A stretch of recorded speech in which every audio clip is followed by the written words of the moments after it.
Hello YouTube. Hey, it's Dave here with another watch video for you today. I wanted to talk to you today about my newest acquisition. This is my Seiko Monster, known as the Black Monster, reference number SKX779. And picked this up, just arrived yesterday, and picked this up off of eBay for under $200 after winning a bid. And these aren't cheap. The latest generations are getting quite expensive. This is the first generation. Generations 2 and 3 are quite pricey. And so sometimes these first generation ones can be picked up for a decent price, even though these are staying up in price. So I was very glad to get this for under $200. And I wanted to just show you this watch today and talk to you a little bit about it, though there are a lot of reviews of this particular piece on YouTube, so check out Jay Anthony's channel for some great looks at these. That's where I got my information. And also Random Rob has probably every Seiko Monster they ever made, and he shows you those on there. So why did I choose this watch? And well, I was looking for a Seiko diver to round out my collection. You know, I had the Seiko SKX and modified that with the nice ceramic Batman bezel. Beautiful piece, and of course my son took interest, and so I let him pretty much wear that every day. So that's really not accessible to me any longer. And my other pieces are pretty dressy. So my Speedmaster, my Seamaster, and my Christopher Ward Trident Pro are all kind of dress sports watches that I wear to work. So I needed something that I didn't have to worry about. Something that if I go play basketball with the kids or out doing a little brief work in the yard, I don't have to say, hey, hold on a minute, let me go take off my watch or put on one of my Casios. I wanted a watch like this that I could enjoy and not worry about. Now, when I was looking for this through the Seiko lineup, I was really captured by the Samurai. Of course, that was going to be about 3 times this price, and probably would look more like the other dressy dressy sport watches that I have. So I really was captured by the Monster. But I have to tell you, originally, the Monster was the last watch I ever wanted.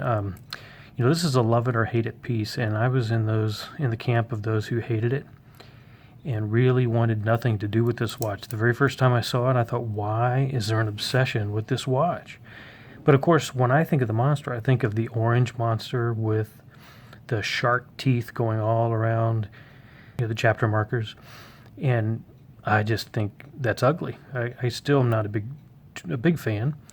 So I really didn't even consider the Monster. Then I was taking a class just a few weeks ago. I began another class I'm taking this fall.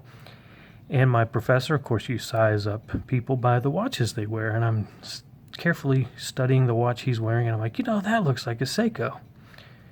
And as I studied a little further, I'm like, that almost looks like a Monster, except it can't be because it's beautiful. And he was wearing this piece right here. So for the rest of his lecture, I'm not really sure I heard what he said, but I certainly did Google Seiko Monster and began to learn about the first generation, second generation, third generation Monsters, the different colors, the different styles, the different chapter markers, and feel like this really has enough of the classic Monster in it that really gives it a rugged look. But I like the dial. I'm not a big fan of the shark teeth that actually looks like a Monster. So very, very happy to pick up this piece at a reasonable price. So again, not really a full watch review, but just to tell you kind of the things I like about it. And let's start with this bezel. This bezel has nice brushing going all the way through, some coarse brushing, which gives it that rugged and sporty look. And the bezel itself turns very nicely, and there's only a couple places where you can turn it, right here and right here, because you have the guard going all around it. But it's very silky and firm, and that's how I like the bezels. It's very fluid in the way it goes around, and this one lines up very nicely. Very happy about that. And so also has a design that's integrated into the case. And I think that's what I like most about it, is that you see how the bezel in the, get the focus right, the bezel in the case almost look like one piece and makes it the grip easier, but it's just a really cool design. I mean, I have no watch like that. In fact, the SKX, what I don't like about the SKX, if you look at it from this point of view, you have sort of a bubbly case here, and you have a coin edge bezel at the top, which almost looks like two watch designs that got crammed together into one. Whereas this is sort of a unified design that really works beautifully together. I believe that this is brushed all the way around, but that might have at once been polished just with a lot of scratches on it. I can't really tell, but I'll probably brush those out if I ever want to really smooth it out. But very nice design. And of course, if we go back to the dial, very no-nonsense dial, very rugged, very brutalist, as they say. And of course, I'm a big fan of the day and the date that Seiko has always done. It reminds me of my childhood, every watch my dad ever had, every watch I ever had as a kid. Let's see, what else do I like about this watch? I'm actually very impressed with the bracelet. I didn't think I'd be a fan of this design. It's, it's just kind of link-to-link, C-shaped links that just go one into another. I was looking at those Super Engineer bracelets from Strap Code, and my first thought was I'll buy one of those and put it on here. But after getting the bracelet, I'm a fan. This is a heavier duty bracelet than you would think, than you normally get from a low-end Seiko. You still, of course, have the stamped metal on the deployant clasp, but I'm not too bothered by that. I mean, for the price point, that's certainly to be expected. But overall, you're still getting a very nice, solid feel, and it really works well. So yeah, are there better bracelets in the world? Sure, but for an under $200 watch, this is exactly what you would expect. And functionally wise, it's great.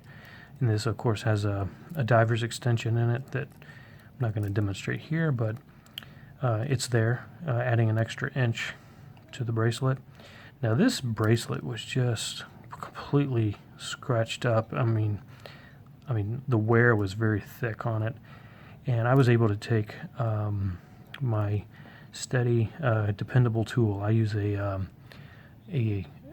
sanding sponge, a 3M sanding sponge that is about 320 grit, and I just lightly rub in a unified direction, and eventually just enough to take the edge off of those scratches.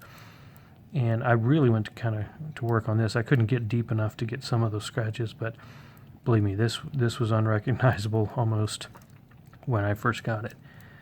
So that's the good thing about an all brushed bracelet, is you can rehab it a little bit. For this price, you're not going to lose any value on this watch by cleaning it up a little bit. And this just makes it look significantly newer and less worn. And so I get to be able to put my own scratches on it. The one complaint I have about this watch is the Hardlux crystal. You can see how scratched up it is.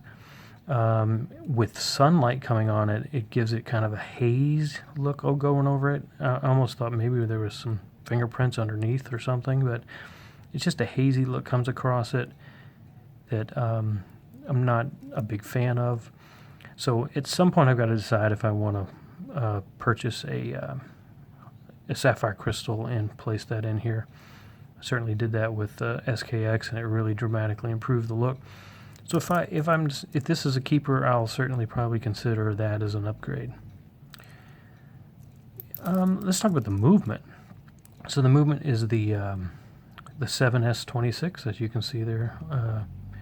And the 7S26, I promised myself I would never own a watch with a 7S26 again, because it has no hand winding or hacking features. That's a bit of a pain. Certainly the later generations upgraded that, and so it's too bad this didn't have that from the beginning.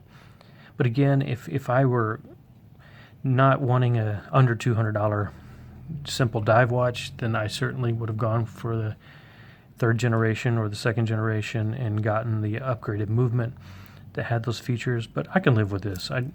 This is not a watch that I want deep horological accuracy. This is not a chronometer.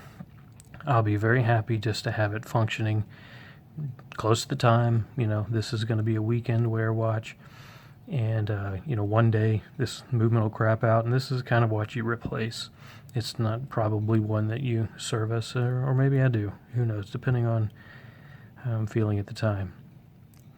So there it is, and I really love the look. So let me give you a wrist shot, and then we'll call this a day. All right, here we are with the wrist shot. Looks very beautiful. I just like how it fits my wrist. I was concerned originally about the 42 millimeter size, that might feel small for what is supposed to be a monster, a very tooly watch. But actually, even though my SKX is a 42 millimeter, this wears a lot larger because of the way the bezel extends all the way to the edge. The bezel's so prominent that it really feels more like a 43, even a 44 millimeter watch. But you can wear it if your wrist is a lot smaller. It's not ridiculous. It fits very nicely and just really looks nice. So I'm just inspired by my professor wearing this with a sport coat and dress shirt. Heck, I might even try it on at work and see how it goes, because this is definitely one that has its rare own unique beauty about it. All right, thanks so much for tuning in. And by the way, this has incredible lume. You definitely don't want to miss out on the incredible lume. I mean, this thing is like a torch at night. So very tooly, very beautiful, and a watch you'll love. All right, take care, guys, and have a great day.